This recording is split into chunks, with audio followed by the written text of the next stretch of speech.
Good evening, everyone. Welcome. Tuesday night, this one, 25th of November. God, where did November go? Where did the whole year go? Let's be honest. 20, well, a month. We've got a solid month till Christmas. I bet you haven't started Christmas shopping. Thank God for those KK gifts where you've got to narrow the margin now and only buy a few presents and not the ridiculous amount of presents that we used to buy. So, little gifts for Christmas. We're going to punch out a few free tickets to gigs. I made a call to not go to a couple of the biggest shows on earth, being Oasis and Metallica, which were two I would have loved to have been at, but just decided that $1,000 was better spent on local acts. So I've made a mission to put that in the vault.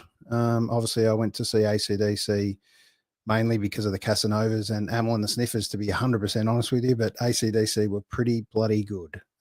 Geez, they got a few knocks, which were disappointing. Look, obviously, they're not at their prime. We all know that.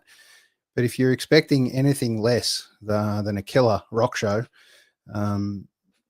you're wildly mistaken that AC/DC weren't going to deliver that. So they were fantastic, especially that new backline. They are incredible. So get along to that.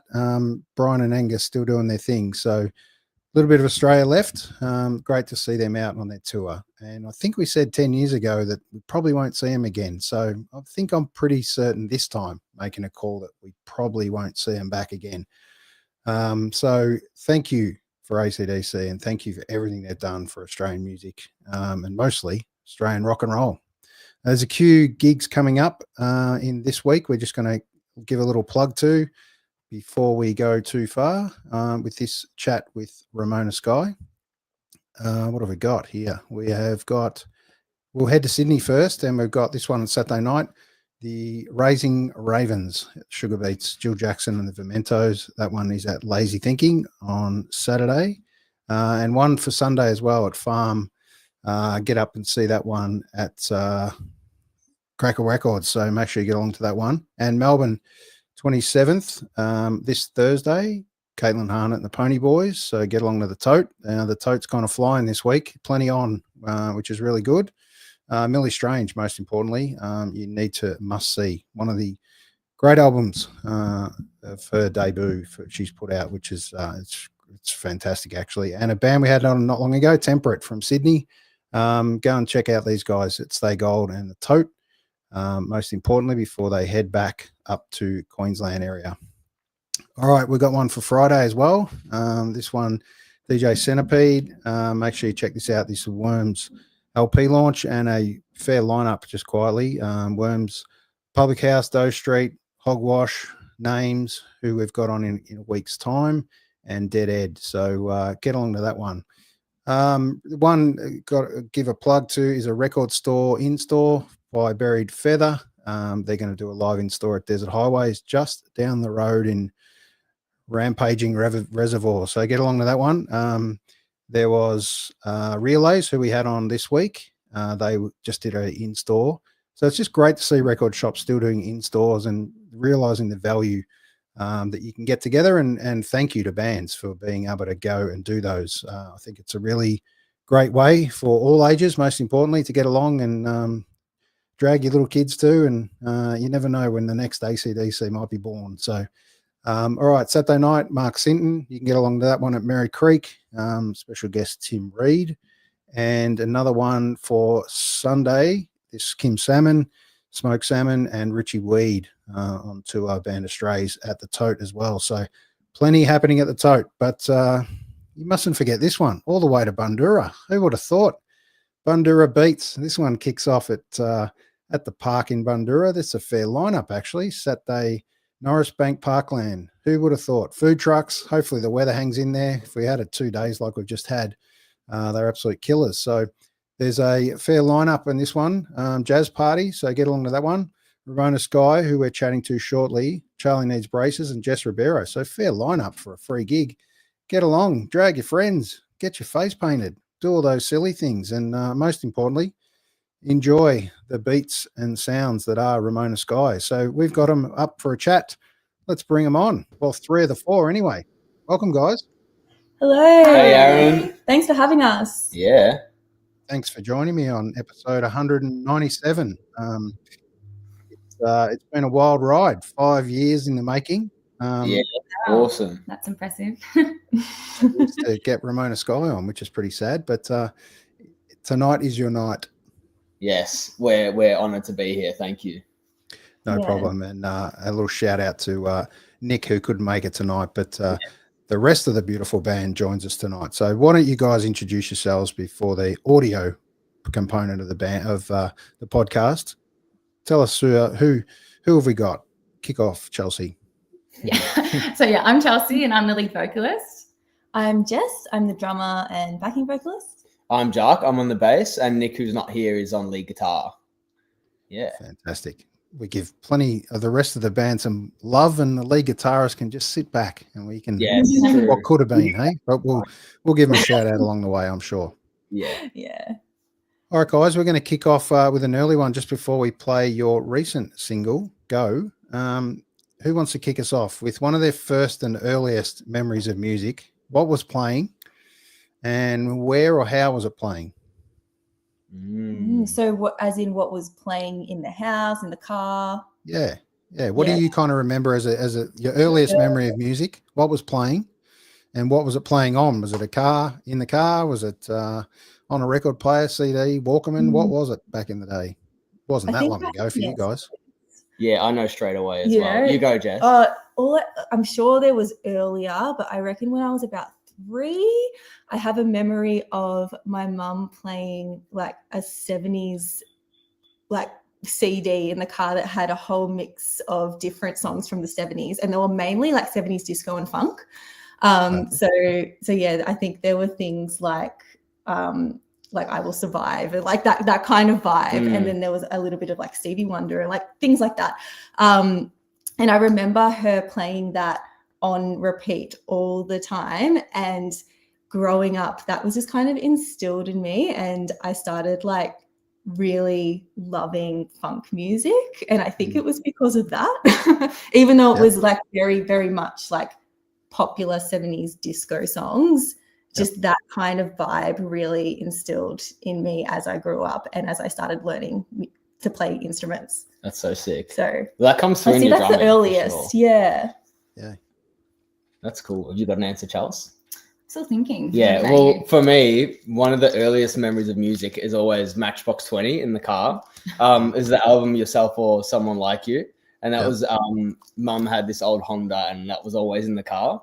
And so I think that like early 2000s pop rock is a big thing for me. And maybe in Ramona Sky particularly, it informs the way that I'll go about writing vocals and try and be catchy, but also still rugged, kind of that Nickelback vibe as well. But then Dad had uploaded all this R&B to my iPod as well. And there was this one album called, I forget what it was called, but the artist was Lamar. And it was just this really laid back, relaxed soul. And I had this very wide range of early influences. Hendrix as well. He got me this Hendrix album, and then I got into guitar, and now bass with Ramona. I've got a big range of things to pick from. I think for me, it was my grandparents. Like they used to always play Queen around the house at their house, and for some reason I remember just the one song, The Great Pretender, and just them dancing in the kitchen. So yeah, cool. Yeah, it's always good to have a chat about those early days and early memories of music, and you don't realize how they influence other bands and things. All sorts of influences too. That 70s funk has inspired for big bands like Foo Fighters in rock that they never fessed up to till years later. Those funk beats, which is really cool. And you, as a drummer, you can definitely see that and feel that in amongst your drumming. Yes. Yeah, and like I'm very much a rock and roll drummer, but just like funk influence definitely comes into it, and that's just kind of how I first started learning as well to play. It was mainly sort of funk, that sort of funk feel. So that's kind of instilled in the heavier stuff that I play as well. So it's really interesting. And then even just like I love that you're bringing up the very earliest memories of what we used to listen to, because even though that CD I remember was very much 70s disco, I now, like, my favorite era of music is the 70s, and that's with rock and psych and everything. And it probably all stems from what was put into my ears back when I was a little thing. That little journey you go on where your parents try and make you comfortable and they put music on. Yeah. That's probably not the music, but you'd be surprised. If you're in the car, I got played though, to be honest. Yeah, it's amazing influence. You know, if mum or dad wanted to quiet you down in the car, they'd put something on they liked, not you liked. So it's amazing what goes through your head. But all right, let's see if people can catch up on some of the influences in amongst this one with the latest single called Go. We're going to play most of it, not all of it. We're going to leave you hanging a little bit. So here it is. Go.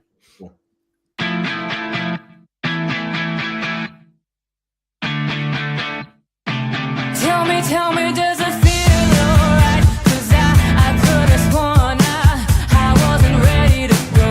I don't know if you wanna take my hand. It wasn't part of the plan. I guess I don't understand. Am I talking to myself or everybody else? 'Cause I never could tell. I guess I should cry more. I guess I should go.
Play all of it. It was a cracker. Thank you. It's a cracker. It's got great light and shade in that song as well. Like, we're obviously Nick's not with us tonight, so we gave him his little bit when his guitar solo kicks in, and obviously Jacques, your vocals come across great. I love that muffly kind of mic setting. It's beautiful, mate. It's got that Al Matcott feel about it. It's beautiful. Thank you. It's the first song that we've actually released where I was singing, and I was very nervous to kind of do so, but, you know, wrote something, brought it to the song, and they pitched that I sing the verse 3. So, yeah, thank you. Bloody catchy as hell. I must Jack admit. actually wrote the song, so he did a really good job. Thank you. The band made it whole, though, for sure. It was a big collaboration. Yeah, it's got a great feel, and Big, powerful voice too there, Chels. That's great.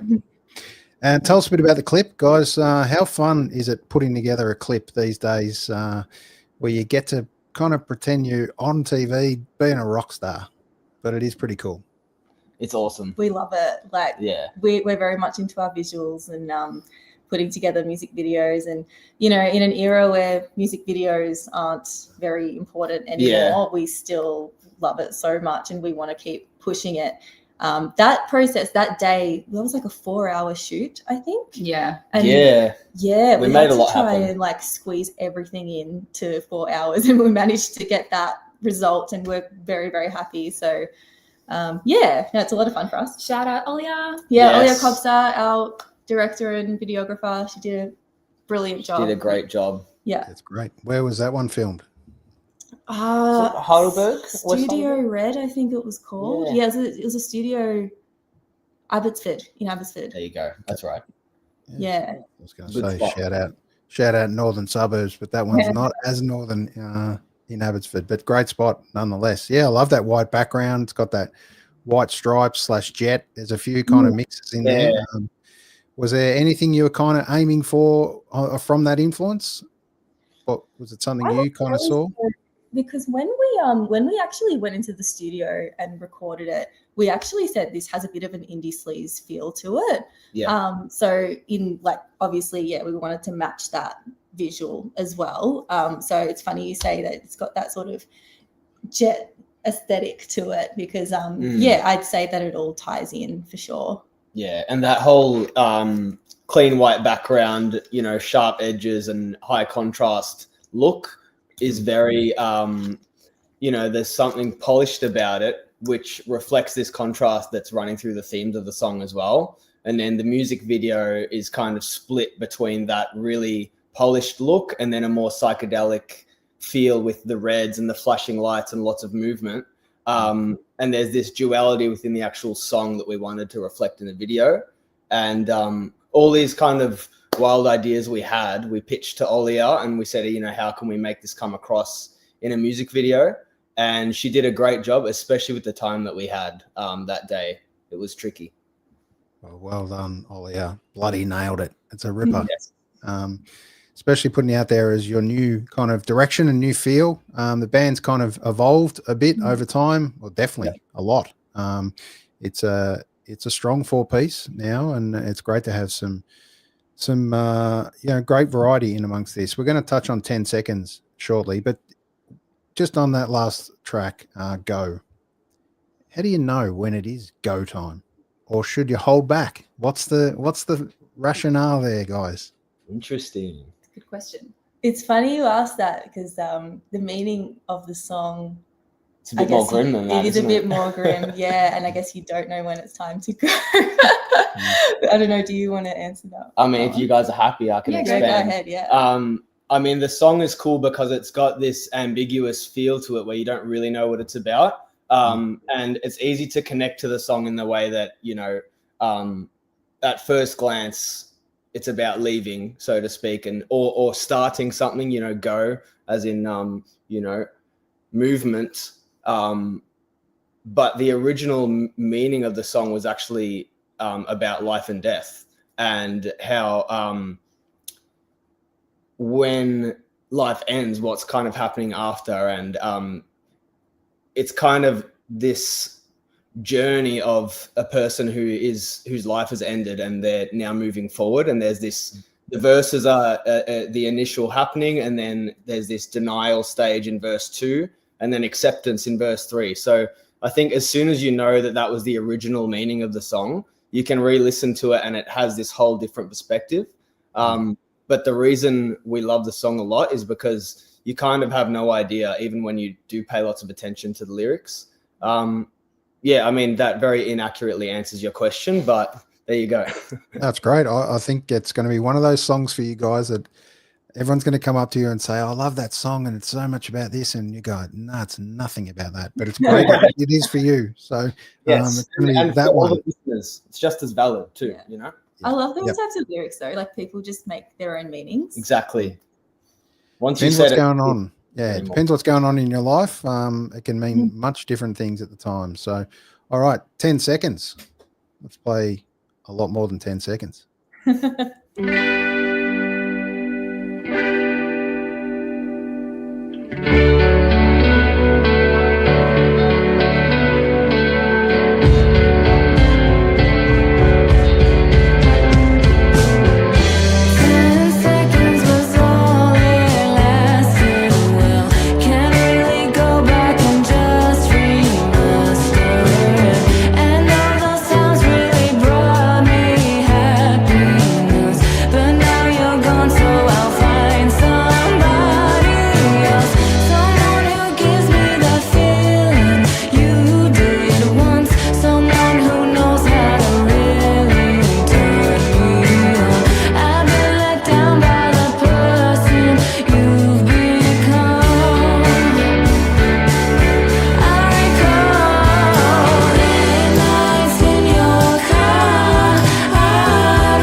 There you go. You're going to have to jump back in and check that one out and see the rest of the clip. But this one, most importantly, here's a cover. Well, here's a single. It's a beautiful little VHS feel, rewinding the tape back in the day. Who's behind some of these visuals, guys? I think your cover and singles are beautiful. Well done, Jess. Thank you. Thank you. I'm always a bit unsure about that. So it's nice to hear that. I'm a graphic designer as well. So majority of the artwork was designed by me. Some of it was photography and some was just graphic design on Adobe. Really cool. But yeah, you got that right, that it was supposed to have that rewind VHS feel for that single. And Jess wrote the song. Just quite yes, that's a Jess song.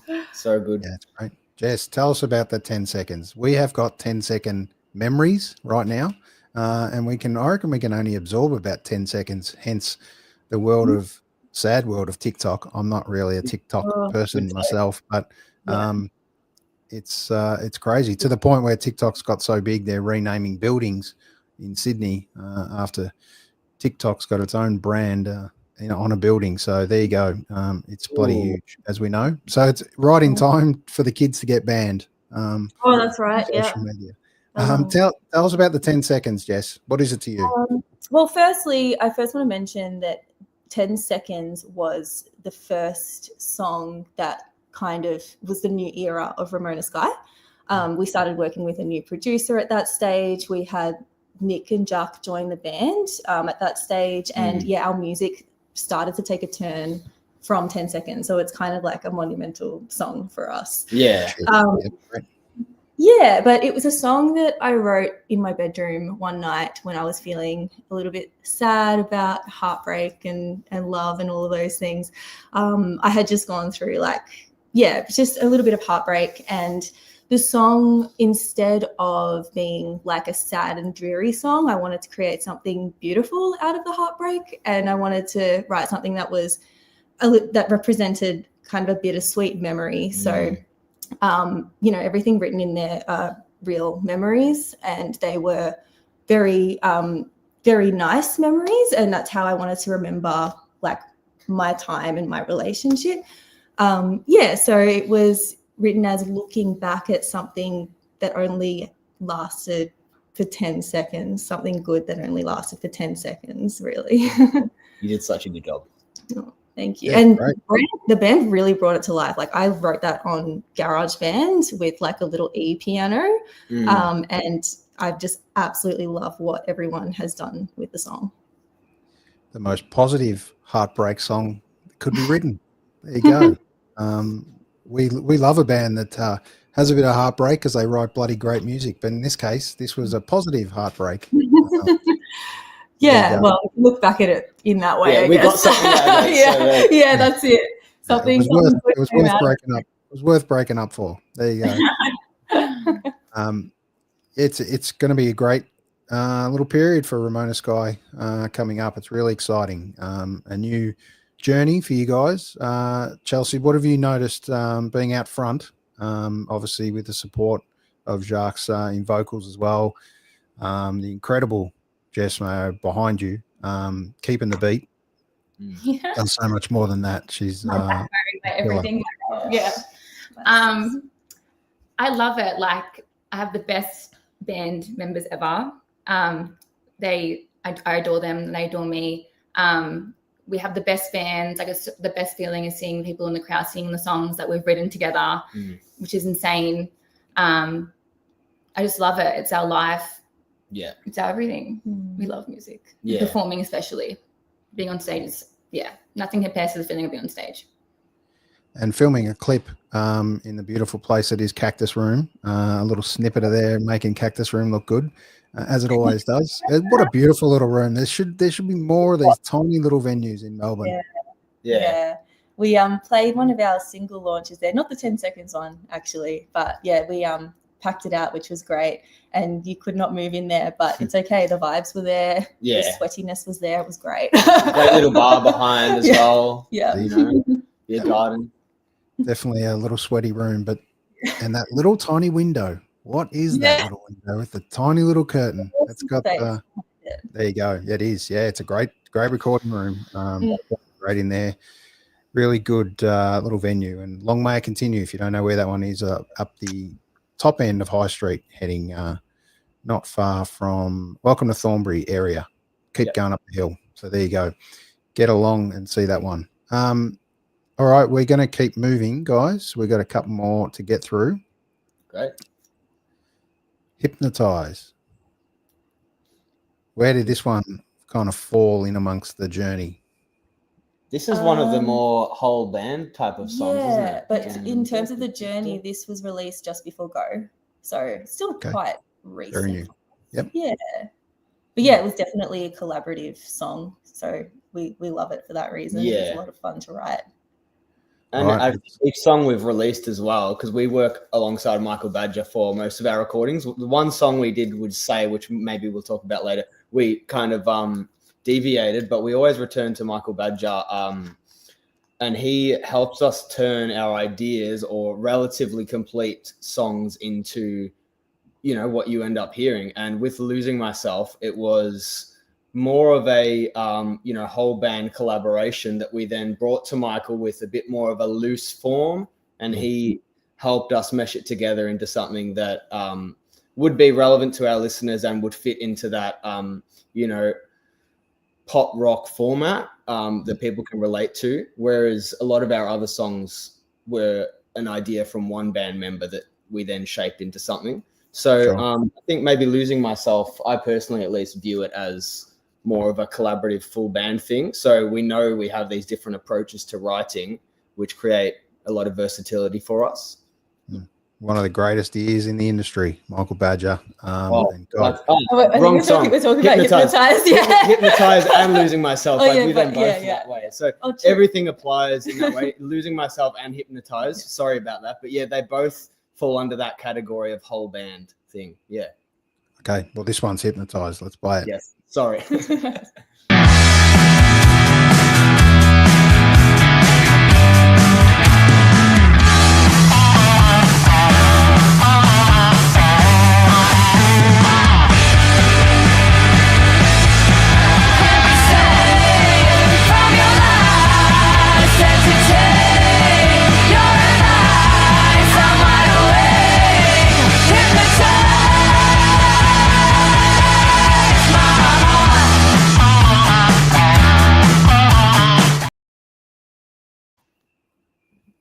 you go. That was a short snippet of it. I think I hit the wrong button. No, that's I didn't. promo That's it. video. It's Really a don't cracker. like the video. It's a short little trailer, a little cheeky, sneaky Yes. video. I love it. Thank you. It's got a great feel. Where was that little clip put together? The Part of a live gig? Yeah, it's one of our live gigs at the Catfish, and Yeah. Jackson Hyatt put it together for us. Did a Shout great job. out to another great little venue that doesn't get used enough, the Catfish upstairs. What a great venue. Really cool. Yeah, it's a nice space for sure. Yeah. They have the best Philly cheesesteaks. Yeah. You know, I've seen that chili Philly cheese steaks. There's a full mouthful. I've seen that on the board multiple times and not been just brave enough, I guess. But I really should now that you've talked about it. Now, Yeah. yeah, give it a shot. There you go. On a Sunday arvo with plenty of jazz playing. It's a great little venue. Yeah. All right, the recording process for you guys. Guys, tell us, obviously there's some unique qualities in amongst most of these songs, how you've gone about different songs, but have you kind of settled on a method that you guys go together as a band, or does each one contribute and each song has kind of got a different makeup? Yeah, you know what? I'd say that every song that we've recorded up until what we're recording right now has had a very similar method. Yeah, as Jack mentioned, we work with Michael Badger. He's our producer, and he's definitely shaped the band's sound in a big way and really helped us hone in on who we are musically, and really helping us nail that brand, that sound that is our brand. Yeah. And so usually we'll have the song pretty set and we know exactly what we're going in and recording. We'll head in the studio and he'll make some really great suggestions to really refine the song and really soundscape for us as well. And we're currently recording a new single as well, and that one's been a bit of a different process. We're still obviously working with Michael, but we actually went into the studio and we recorded pretty much all of it, and all of us thought, no, this isn't right. And it was the first time that we felt like we needed to take it away, work on it a little bit more, and then come back in the studio. And that's okay. I mean, we want to put out music that we're proud of, and and that's just, I guess we've discovered a new way of producing music for us, which is doing it kind of in that way as well. And I think as well, a lot of that is because we like to experiment with ways to express ourselves and ways to access different forms of art for us, because in the past obviously we have either written something on our own and brought it to the band for us to then refine and bring in, or we all collaborate on something together to create a mostly finished product, which then in the studio, the fluff gets removed and it becomes refined. Whereas this time we wanted to try our hand at coming to the studio with nothing that's really fully concrete and then see what happens in the studio. And we've learned a lot from that process. Some of that we'll maybe do moving forward, and a lot of it we'll have our reservations about in the future, because we really do like workshopping things outside of the studio, I think we've realized. And that will definitely influence how next year goes for us, because we want to get into the studio a lot. So that obviously means writing outside of the studio a lot as well. What's the biggest probably measurable that you guys put in place for this particular kind of set of songs or next set of songs? Is it time versus money in the studio? Or, because we all know it's all hard-earned cash. It's not coming from gig money. And it's all got to see an end result. So you've only got a certain period of time. A lot of bands are putting out even singles or EPs now and not necessarily full-length albums. What's been the initial model that you guys have been working to here? I think for us, we all have, other jobs. We work full-time. We have part-time jobs. It's not our full-time gig, unfortunately. We wish it was, but it's not. So I think it was just really us trying to keep ourselves accountable. And Jess is very good at keeping us back on track when we fall off the edge a little bit. But I think we try and put a time and place and just make it bold, make it measurable. and just try and check in at that time frame and see how we're traveling a little bit. Sometimes we don't always reach that goal that we have in mind initially. But I think just checking in, we try and have regular Zoom calls, rehearsals, just to check in and just see where we're at with these songs and these demos. But yeah, there's no initial time frame really. It's just trying to get it done as soon as we can with what we have with our personal lives as well. Yeah, because of that, I mean, that's probably why, like, if you look back at our discography, we've pretty much released 2 singles a year, and that's mainly because of what Charles said. Like, one, we do have busy lives, and 2, it's expensive. So we would love to put out more music than possible, but yeah, it's that balance, I guess. Yeah, it's hard, but the absolute goal is to keep releasing and releasing. Yeah, and making it our full-time.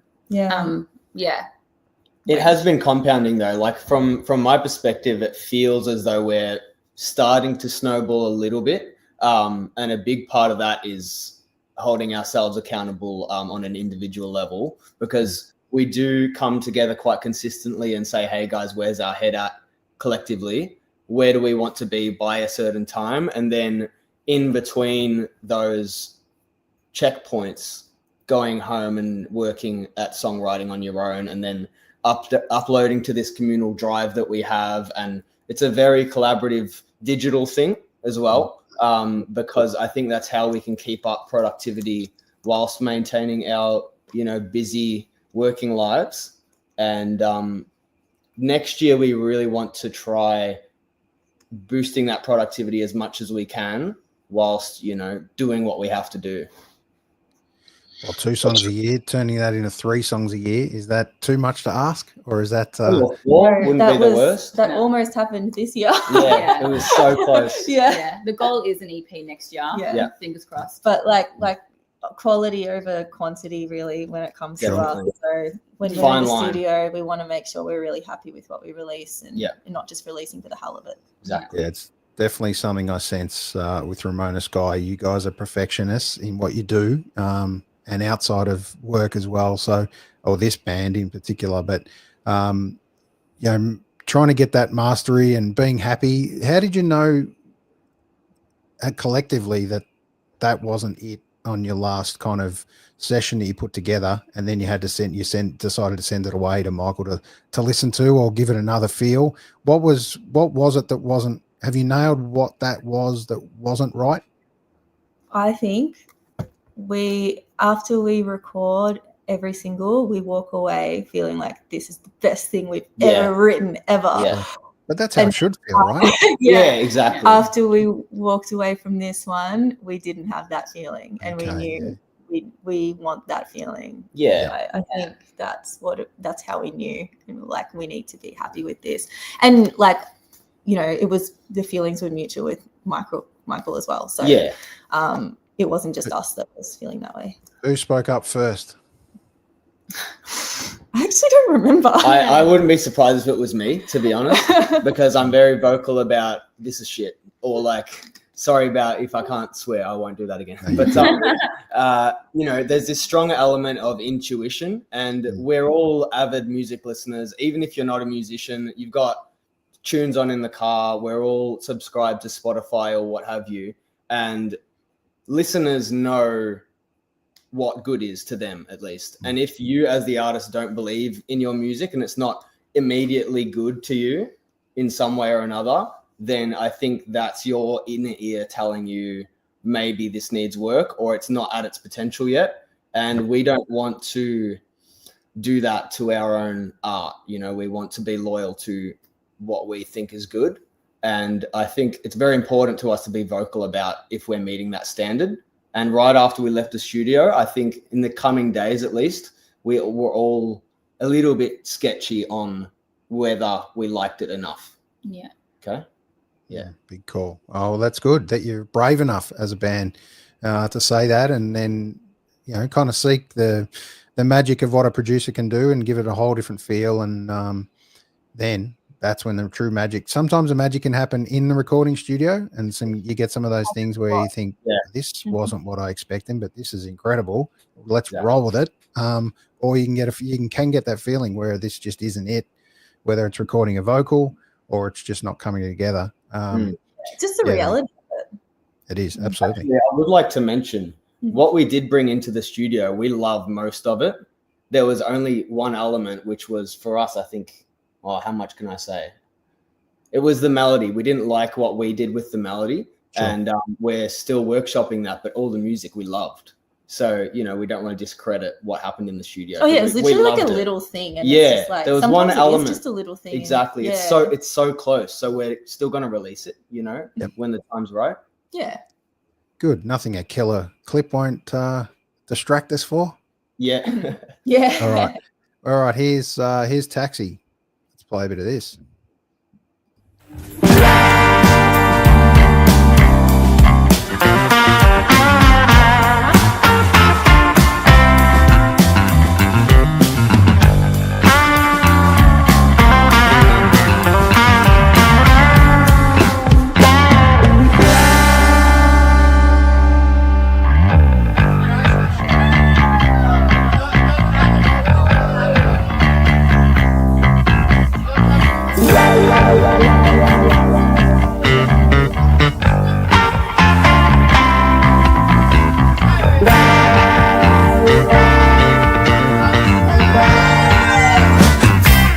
Let's dance.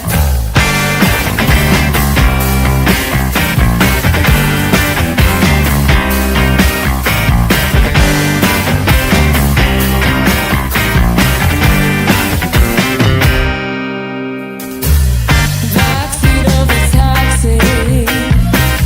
This ride's not meant to be. All this frantic emotion has got me drowning in my emotions. You've been on my mind too long. Why can't I escape? Your grip is just too strong. I think I'm gonna suffocate. Why must I feel this way? Why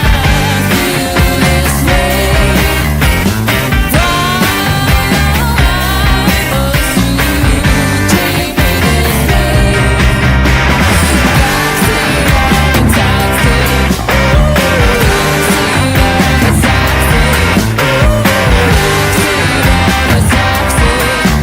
way?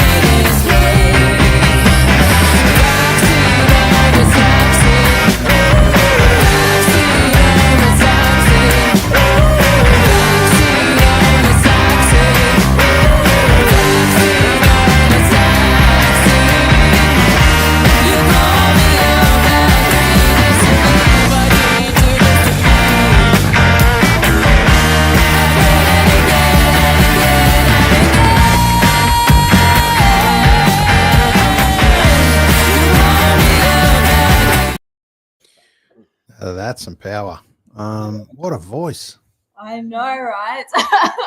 So good. What a voice. Blows And off that's the a head every time. and that's a live gig, obviously with just a, was that a desk recording or how was that put together? Yeah.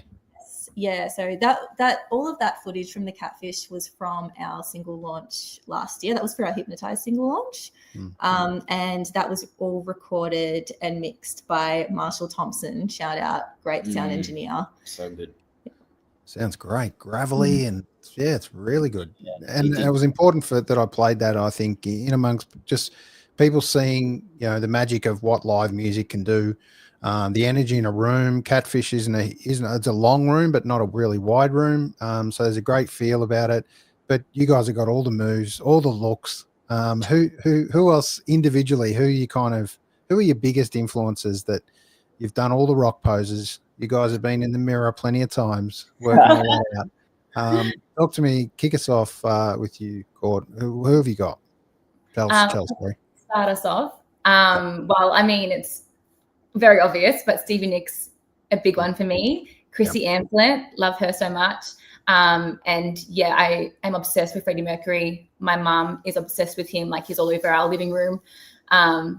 Yeah, that's the main ones for me. In terms of drummers, I've been very influenced by Chad Smith's playing. Big fan of him. Met him a few years ago as well. I was at his drum clinic at Drum Tech, and I was like this far away from his ride cymbal, and it was the best night ever. Yeah, so he's a big influence. I also really look to Karen Carpenter, which is going way back, but I really admire a female drummer who can sing and can play jazz music like that. It's incredible. And growing up, I was really inspired by Scarlett Stevens of San Cisco as another fellow female drummer, but I definitely adopted a few things from her as well growing up. Great. That's cool. Yeah, well, I only started playing bass when I joined Ramona Sky, but prior to that, all my influences were guitarists. I can't really say that I had many bass influences besides after I started playing, when, I'd look at players like maybe Jaco Pastorius, really traditional, really good bass players. But before that, it was actually shred guitarists for the most part, and a bit of 70s psychedelic guitar as well.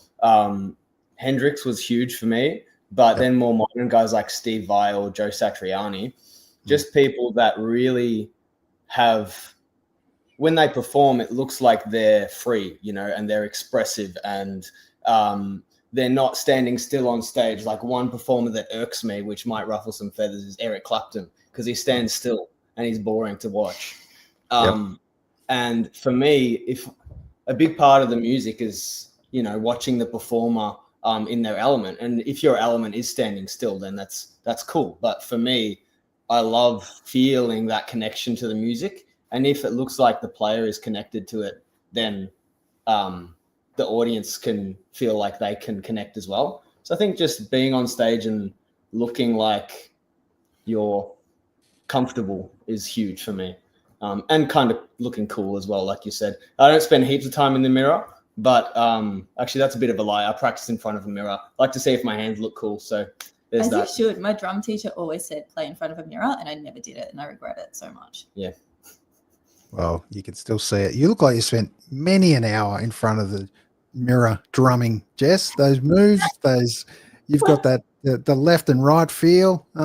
Yeah. Thank you. It's how many times do you shoot a video clip in amongst that before you guys decide that you got the clip, or do you leave it to who's producing it? It's literally just, do we have time to make a music video? And we, like, with Go, we made sure we made time for it. Usually we either shoot a clip or we'll do some other form of media, which might be like a photo shoot or some content pieces. But I think after the last few music videos we've done, I think we kind of want to make it a regular thing now. We love it so much. As far as the actual standard of clips go, we leave that a big part to the producer, the videographer. We trust their judgment. And if something really pops out to us, we're like, oh, is there another clip of that part or something? Like, we'll pitch in. But for the most part, we don't pick at the videos and the takes per se. Yep, perfect. All right, we're going to touch on one of the influences. Talked about Fleetwood Mac in amongst the field. This is part of the beauty of where your voice comes into its own. It's beautiful, but here it is. This one is an awesome cover, and the band does it so well. Here it is, The Chain. This one you might know, maybe. And if you do, please sing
We love a band shout out.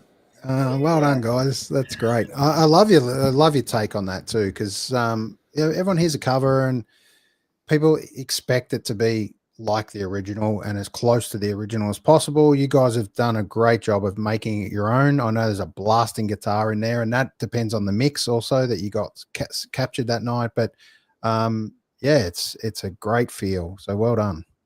Thank Thank you. you so Yeah, we love it. much. Yeah, that's a song that goes all the way back to Ramona Sky's roots. So we've played that at every single gig since the beginning. I think it was our very first song we actually rehearsed as a band when Wow. we first joined in COVID. Yeah. So that's pretty special to us. Mm. Yeah, let's touch on that.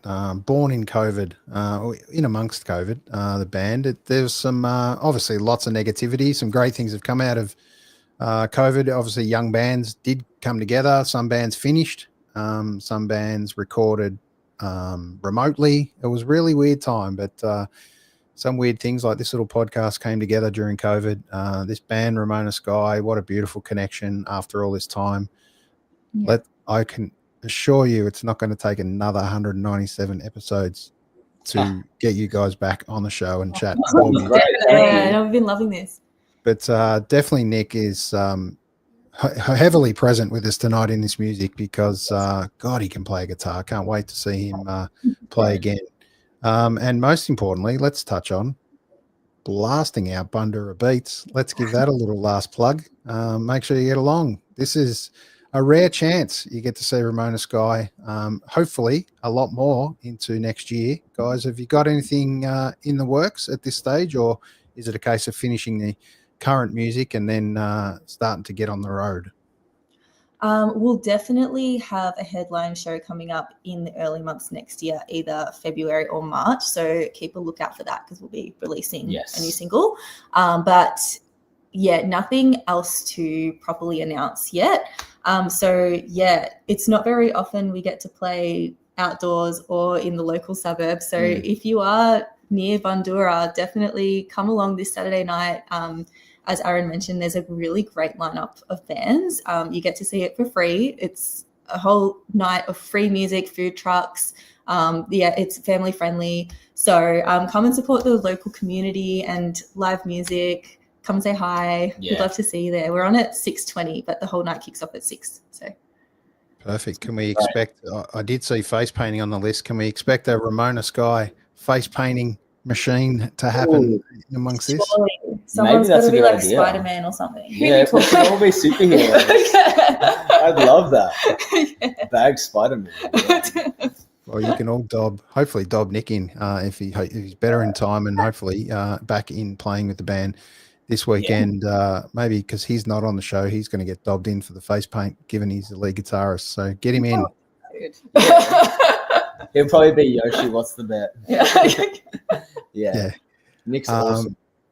But yeah, look, it's awesome to have spent almost an hour with you guys. We never set a time limit to have a chat about what we go with, and we don't normally send through what we're going to talk about, and probably I never spoke about half of what I just sent you before. So thanks for joining me. Most importantly, we're going to finish with Think You're Mine, and just give us a little feel for what's kind of really next for you guys as a band. You've created this little juggernaut that's about to let loose. What are you kind of hoping for 2026 and beyond? If I could put you into one festival now to headline, where would it be?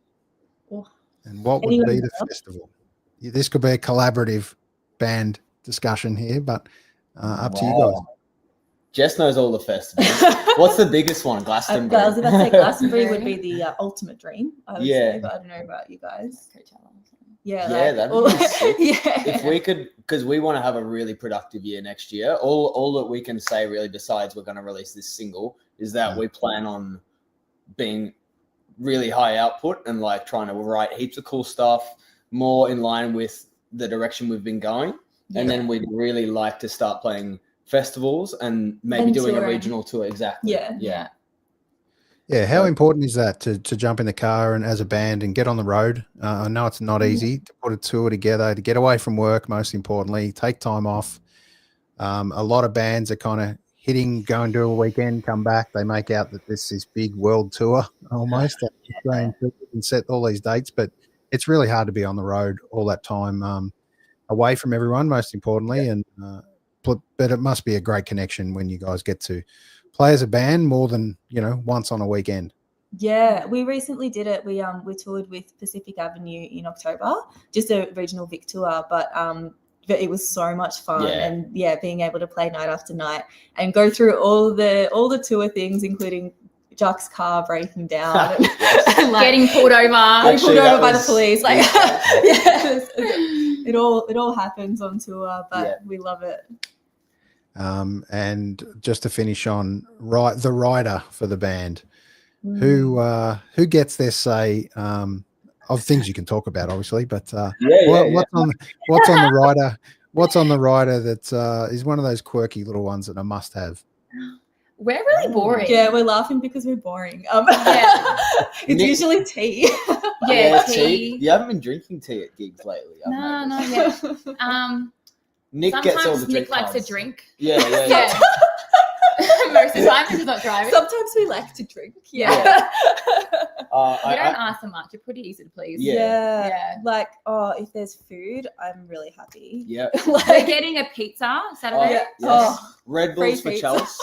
Yes. Red Bulls for Chelsea. 5 minutes after the show to relax and not talk to anyone for a minute. But not much. I'll probably start drinking at gigs next year. Because I just got off my green peas. So there's that. Look out, world. The next era of Ramona Sky. And is there a pre-gig kind of ritual you guys do backstage that you can talk through, or a post gig? How important is that connection as a band? I'm going to say this one. It's a bit TMI. You want to say it? I need to say it. Like, if it's appropriate, but like a nervous shit. Absolutely. Every show, I had to. Yeah. Well, the connection for us as a punters is to try and time it. So when are you guys going to come on? So you're not the only one. The timing is everything. I know. We're nervous for you, especially as a drummer. You don't get a chance to duck off stage there. Oh, God. My equivalent is like a little 10-minute chill out in the car on my own. I need to get in the right headspace. Definitely jamming on my getting my fingers warm. Sometimes we do a little bit of a unplugged song run through to get tight before we go on stage. Otherwise, group hug. We used to do a group hug more often, and we need to bring it back. Yeah, let's do that. Yeah, cool. There you go. Look out, Bundera. The group hug's coming. Yep. All right. Might be a big crowd group hug. Who knows? Let's set the agenda. No crowd surfing, I promise. Yeah, absolutely. All right. Thanks, guys, for joining me. I know there's some really important influences. Is there a band you're kind of resonating with at the moment? Yes, I have to tell you, other than Hot Machine, that a band you love that is local, it doesn't have to be local, it can be one of those ones out of the box that you're hearing at the moment in your ears and you really love. Give us one each. Can I give you two? Sweet Nothing. Yeah. Love Sweet Nothing. That's my pick. Big shout out. Sweet Nothing. We and love them. A big favorite of mine is Munchie Dolphin. Yes. Check them out. They're great. Yeah. I feel like we will all say Sweet Nothing because we recently played with them at Laundry Bar last month, I think. They super impressed us. We became friends. We decided to go to their following gigs. We just think they're instrumental. If you haven't heard of them, they're an instrumental two-piece, keys and drums. Incredible musicians. Yeah. Doesn't need vocals to engage a crowd. They're just amazing. Go and see them. They've got a residency, I think, at the Evelyn in December. Go check them out. Oh, I'll be at all of those. Yeah, and then another local band that I really love, and they haven't been playing a lot recently. I think they've been on a bit of a break, but I still love listening to their music, is Pretty Moy. I'm a big fan of them. Really lovely guys and incredible tunes. Definitely listen to them. Yeah. I mean, obviously, Sweet Nothing is huge for me right now. If you need to, if you haven't heard of them, go listen to their EP right now and go to a live show. It's really cool and dynamic. They actually face each other on stage too. It's sick. Anyway, One of the other bands I really love that just started back up again with releasing is Divers. I don't know if you've heard of I them, love Divers. but they just I have released heard of a them, song called The Great Tree and one other song. I forgot what it's called, but they're so good. They were my top Melbourne band before I saw Sweet Nothing, but now it's like a bit neck and neck. It's a tricky choice, but those two for sure. Okay, perfect. All right. We're going to finish with Think Your Mind. Thank you for joining me, guys. Ramona Sky, you guys have been epic. It's been a great chat. Thank you very much. Thank you. Had See you so much soon fun. next time. Thanks so much. See you out there in the big world. It's very Yes. soon. Bundura Beats Beggins. See you, Aaron. Thank you. Bye. Great to spend some time with Ramona Sky. All right, here we go. Think Your Mind. Let's give this one a crack. See you out there soon. Most importantly, jump on, call a friend that you haven't spoken to for a while. If you're anywhere near the Bundura vicinity, make sure you can try and get along to this one. This is Saturday night. I've given you a couple of other gigs to try and get to as well, but better to try and get along, take a friend, take your family. You don't often get a chance to see a couple or three great bands in amongst this. So we've chatted to Ramona Sky. If you haven't got a feel for who they are by now, here's the last one I'm going to give you. Think Your Mind. Here it is. All right, catfish, get your hands ready and clap with me. You ready? I can't see your head.